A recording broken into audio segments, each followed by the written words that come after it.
Welcome to Race Sensation. I'm your host, Dan, and in this episode, I am going to be looking at Richard Corbin's Den, Volumes 2 and 3. So this continues Dark Horse's, what I think are fantastic reissues of Richard Corbin's material, and, following his most famous creation, Den. Now, this Volume 2, I mean, look, these are great books. That's a nice dust jacket. The actual book itself looks like that. And then the end papers, just fantastic. I'm not going to go into a lot of great detail with these. It's Den. You can go back and watch my first video about Den.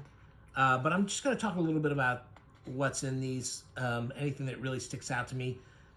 The big thing that sticks out about this issue 2 of Den, now there's some humor in the first Den, like, he's a nerdy kid. He kind of makes fun of the fact that he's having this nerdy kid have the ultimate male power fantasy wish fulfillment thing, because he starts off as this little nerdy kid.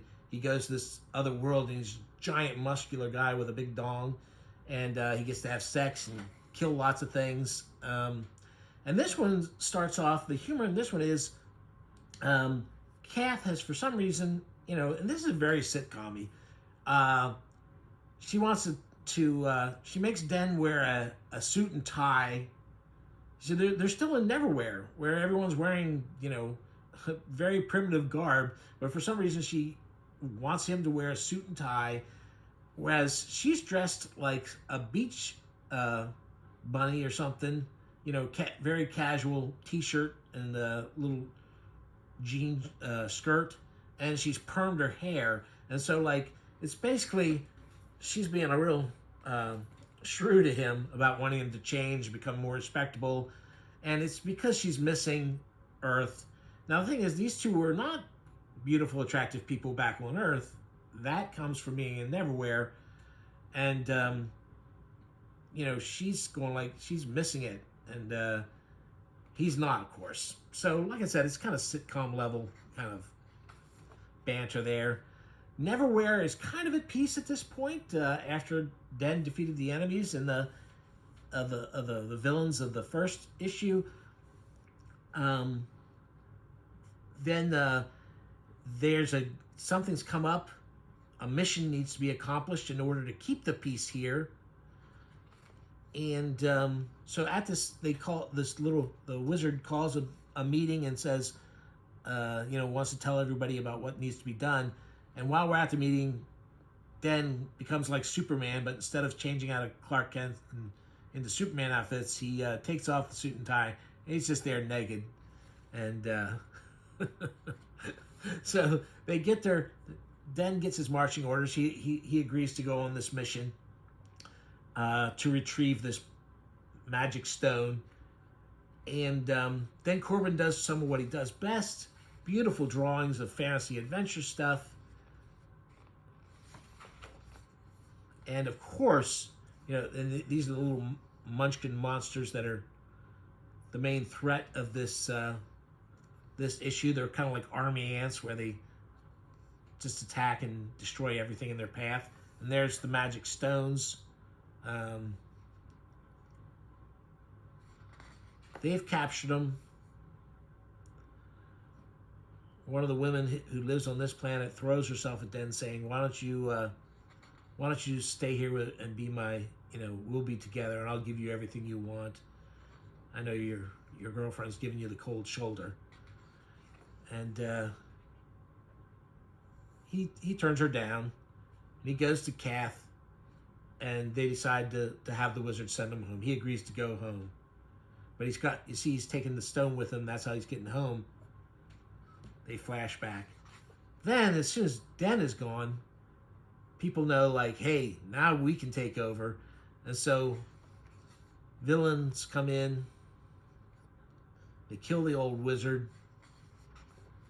Den's friends are either captured, killed, or they get lost in the wilderness. And there's lots of cool creature action. There's the swarm of the little creatures that are being led by they're hive creatures. They're like ants. And here's their leader. And he looks like a human being, but we'll discover looks aren't they're not always what they seem. Now, so needless to say, Den ends up coming back to save the day once again. I'm not going to give too much more away. There's the end with the world at peace again.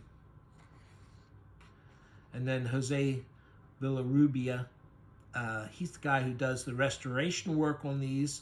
Talks a little bit about doing the restoration work.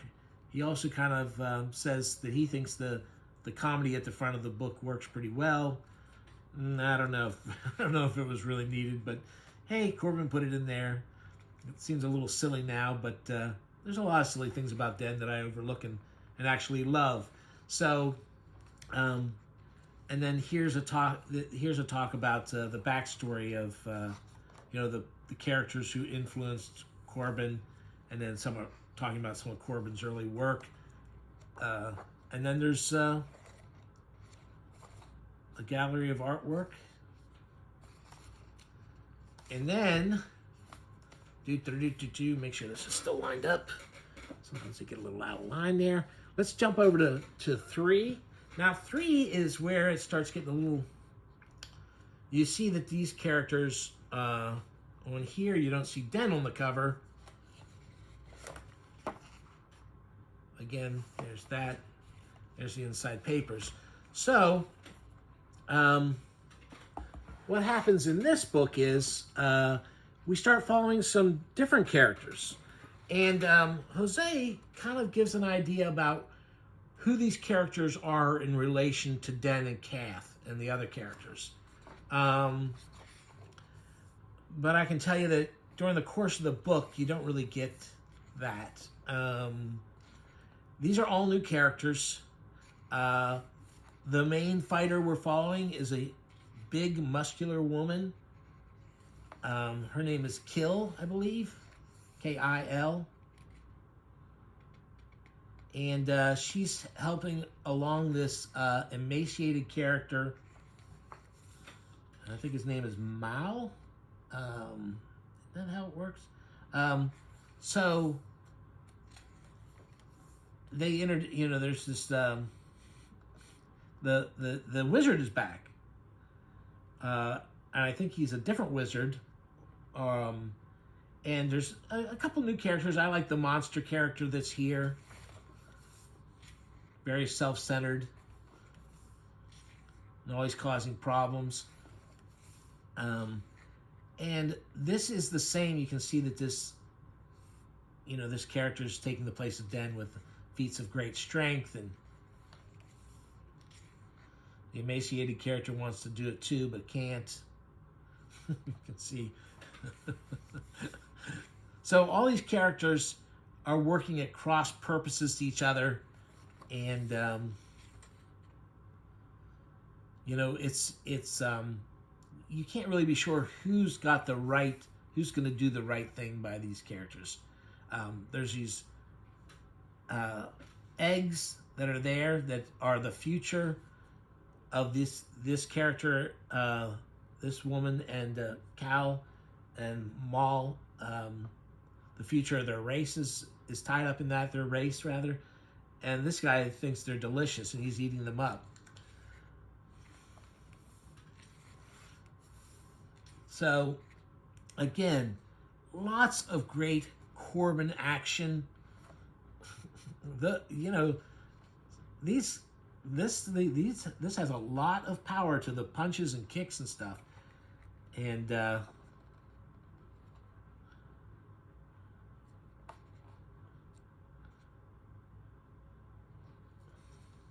Part 2, Shuffled Seeds.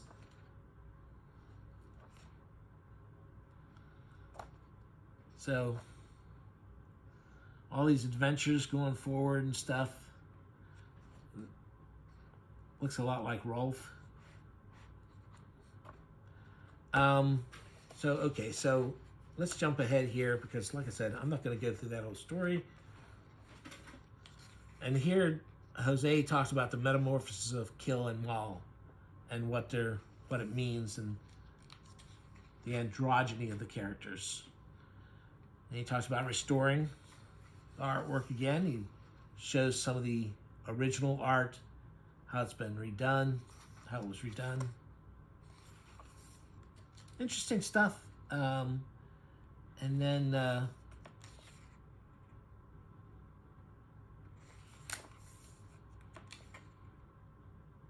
all kinds of this is all the behind the scenes stuff here. These are this is from the original comics, and one of the things is that these are credit pages, but it also has some letters from people, and that's fun stuff to read, seeing the letters he was getting at the time. I haven't really read through those yet, and I actually have some of those early issues, so it's been forever since I read them. I read them when they first came out, but I haven't read this. Original grayscale art gallery.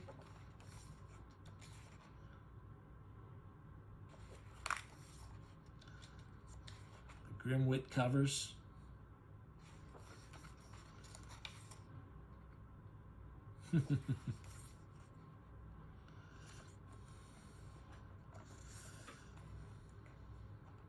You can see this is kind of not very sharp. This is how it was originally published. So it's a little fuzzy there, some of it. And I always like that punch in the face there. That is so brutal. And there's Den as a little nerd.